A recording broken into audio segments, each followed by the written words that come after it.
ओम नमः शिवाय। जय श्री महाकाल। देखिए, गुरुवार का विशेष दिन आ गया ही और ये दिन खासकर समर्पित होता है विष्णु भगवान को। तो आज के इस उपाय में गुरुजिन का ही आपको चने की दाल लेना है, बेलपत्र लेना है, गुड़ के टुकड़े लेने हैं और नजदीक के महादेव जी के मंदिर जाकर भोलेनाथ को प्रसन्न करने के लिए ये उपाय कर लेना है। उसके बाद नौकरी, व्यापार, धन संपदा में तो वृद्धि होगी होगी, साथ ही साथ आपकी जो भी कामना है, इच्छा है, वो बहुत जल्द पूर्ण होने लगेगी। तो भगवान शंकर को प्रसन्न करने के लिए अचूक और विशेष उपाय ही कैसे करना है वो हम बताएंगे। उसके लिए इस वीडियो को लाइक, चैनल को सब्सक्राइब कर लें और कम से कम व्हाट्सएप पर 5 लोगों के साथ वीडियो को जरूर शेयर करिएगा। तो भक्तों, आज की इस वीडियो में हम आपके साथ 3 उपाय शेयर करने वाले हैं। जो उपाय आपको अच्छा लगे कोई एक जरूर करिएगा। पहला वाला उपाय, आपकी जो भी दिल की बात है जो पूर्ण नहीं हो रही है ना, चाहे वो व्यापार से जुड़ी हुई हो, नौकरी से जुड़ी हुई हो या आपके अटके हुए कार्य से जुड़ी हुई हो, तो इस वाले उपाय में जो सबसे पहले सामग्री चाहिए, गुड़ के टुकड़े।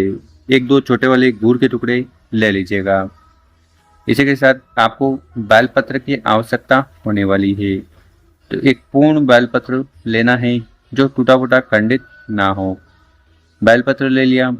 इसी के साथ आपको चने की दाल भी लेनी है। कितने दाने? 3, 5, 7, संख्या कोई फिक्स नहीं है। इस प्रकार से चने की दाल ले लीजिएगा। और आखिरी में जो सामग्री है वो है जल का लोटा। तो तांबे का लोटा लेकर उसमें अपने घर से, किचन से शुद्ध जल भर लेना है। ठीक है। और फिर इन सामग्री को लेकर आपको चले जाना है महादेव जी के मंदिर और सर्वप्रथम जो भी पहले पूजन पाठ आपको करनी है वो कर लीजिएगा। फिर आपका चेहरा उत्तर दिशा की तरफ होना चाहिए। देखिए, शिवलिंग के ऊपर गुड़ का उपाय करने से जीवन के अंधकार समाप्त होते हैं। चने की दाल का उपाय करने से आपको पुण्य मिलेगा। कौन सा पुण्य? स्वर्ण दान का पुण्य मिलेगा। यानी कि अगर आप शिवलिंग के ऊपर सोना समर्पित नहीं कर पा रहे हैं, चने की दाल का मात्र उपाय कर लीजिएगा। इसी प्रकार से अगर आप बेलपत्र का उपाय करते हो तो आपकी कामना, इच्छाएं भगवान शंकर पूर्ण करते हैं। तो आपको करना क्या है, जो गुड़ के टुकड़े हमने सर्वप्रथम आपको बताए थे उनको जल के लोटे में डाल देना है। उसके बाद जो जितने भी चने की दाल है, एक एक चने की दाल को शिवलिंग के ऊपर समर्पित कर देना। पंचाक्षर, षडाक्षर, ओम नमः शिवाय, श्री शनौषभ्यम मंत्रों का जाप करते हुए। और फिर जो हमने एक बेलपत्र बताया था, उस बेलपत्र को भी आपको शिवलिंग के ऊपर इस प्रकार से रख देना है। डंडी जलाधारी की तरफ, बड़ी पत्ती आपकी तरफ। और आखिरी में जो तांबे का लोटा है, तांबे के लोटे को उठाना है और पंचाक्षर षडाक्षर मंत्रों का स्मरण करते हुए शिवलिंग के ऊपर जल को समर्पित कर देना है। तो इस प्रकार से आपको विशेष उपाय कर लेना और वहां पर बैठकर भगवान भोलेनाथ से प्रार्थना निवेदन करना ही कि आपकी सारी कामनाएं जल्द से जल्द पूर्ण करें। चाहे वो नौकरी को लेकर हो, व्यापार को लेकर हो या अटके कार्य को लेकर हो। तो उनके लिए बहुत ही पहला वाला विशेष उपाय होने वाला है। इस प्रकार से कर लीजिएगा। अब जानते हैं दूसरा वाला उपाय। विशेषकर इस उपाय को करने के बाद जीवन में आ रही किसी भी प्रकार की समस्याएं, बाधाएं, चिंताएं और परेशानियां जो है ना, वो समाप्त होने लगेगी। तो इस वाले उपाय के लिए जो सर्वप्रथम सामग्री आपको चाहिए वो है पीपल के पत्ते। कितने पीपल के पत्ते? 5 पत्ते लेने हैं और सभी के सभी खंडित, टूटे फूटे ना हो। यानी कि 5 पीपल के पूर्ण पत्ते आपको ले लेने हैं। इसी के साथ आपको काले तिल के दाने लेने हैं। 3, 5, 7 विषम संख्या में दाने लीजिएगा।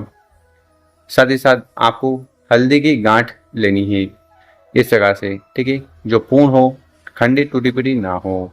क्योंकि हर बार हम बताते हैं कि आपको पाउडर वाली हल्दी लेनी है, पर यह विशेष उपाय है, इसमें आपको हल्दी की गांठ ले लेनी है। इसी प्रकार से आपको लोटा लेना है। कौन सा लोटा? तांबे का विशेष लोटा लेना और उसमें अपने घर से, किचन से शुद्ध जल भर लेना है। जल भर लिया। फिर 5 पीपल के पत्ते हमने आपको बताए थे, एक एक पीपल के पत्ते को उस जल के लोटे में डाल देना है। पांचों पीपल की डंडी जो है वो ऊपर की तरफ होनी चाहिए।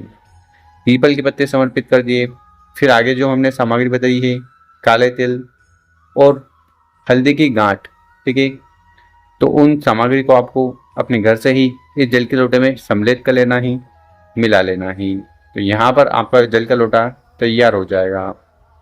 फिर इस जल के लोटे को लेकर आपको महादेव जी के मंदिर चले जाना ही, और इस उपाय को करने के बाद कुंदकेश्वर महादेव जी की कृपा आप पर होने वाली है।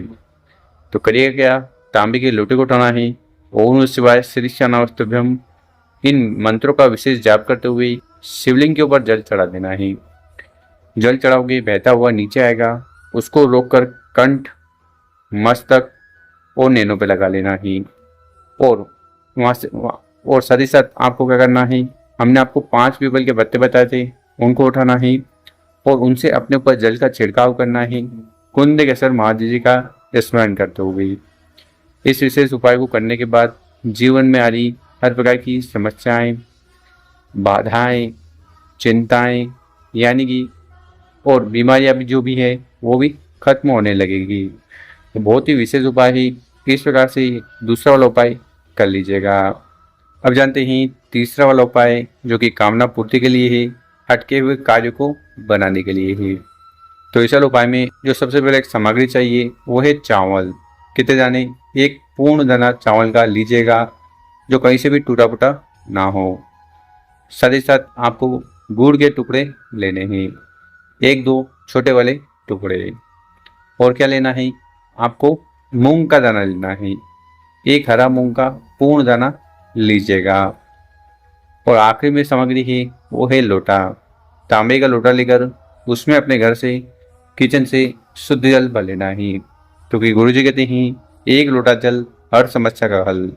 चाहे काल सर्प दोष हो, वास्तु दोष हो, पितृ दोष हो, एक जल का लोटा अपने घर से लेकर शिवलिंग पर जाकर समर्पित करने से ये दोष समाप्त होने लगते हैं।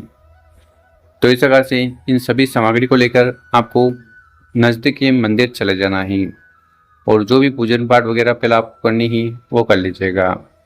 फिर आपको विशेष उपाय करना है। देखिए, शिवलिंग के ऊपर हरे मूंग का उपाय करने से बल बुद्धि विद्या में बढ़ोतरी होती है, समस्याएं समाप्त होती है। और जीवन में अंधकार चल रहे हैं, परेशानी चल रही है, तो गुड़ का उपाय आपको कर लेना चाहिए। और सुख शांति समृद्धि के लिए, आर्थिक स्थिति सुधारने के लिए चावल के दाने का उपाय। तो करिएगा क्या, उन सभी सामग्री को एक एक कर जल के लोटे में डाल देना है। फिर तांबे के लोटे को उठाना है, पंचाक्षर षडाक्षर मंत्रों का जाप करते हुए जल को वहां पर शिवलिंग पर चढ़ा देना, और ओम नमः शिवाय, श्री नमस्तुभ्यम मंत्रों का जाप करना ही, और प्रार्थना निवेदन करना ही कि आपकी सारी कामना इच्छा पूर्ण करें, साथ ही साथ जीवन में सुख शांति समृद्धि ऐश्वर्य की प्राप्ति करवाएं। तो इस प्रकार से आपको विशेष तीसरा वाला उपाय कर लेना है, आपकी कामना पूर्ण होगी, समस्या भी समाप्त होगी। तो दोस्तों, अगर आपको हमारा तरीका समझाने का पसंद आया हो, व्हाट्सएप पर 5 लोगों के साथ वीडियो को शेयर करें। ओम नमः शिवाय।